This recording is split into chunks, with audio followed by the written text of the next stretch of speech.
Morning. কালকেই বলেছিলাম লিম্ফ্যাডিনাইটিস নিয়ে কথা বলবো। তো এটা হচ্ছে অ্যাক্সিলারি লিম্ফ্যাডিনাইটিস। এমনিতে লিম্ফ নোড তো আমাদের সারা শরীরেই ছড়িয়ে থাকে, তার মধ্যে সার্ভাইকাল, মিডিয়াস্টিনাল শুরুতে, আর তারপরে অ্যাক্সিলারি, ইঙ্গুইনাল, এগুলো হচ্ছে মোস্ট অ্যাফেক্টেড এরিয়া। এই যে এটা যেটা দেখছো সেটা হচ্ছে অ্যাক্সিলারি লিম্ফ্যাডিনাইটিস।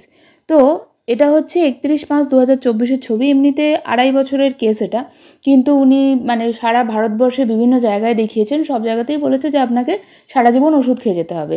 তো হোমিওপ্যাথি কনস্টিটিউশনাল ওষুধ শুরু হয় এনার এই মে মাসের শেষের দিক থেকে, ঠিক আছে।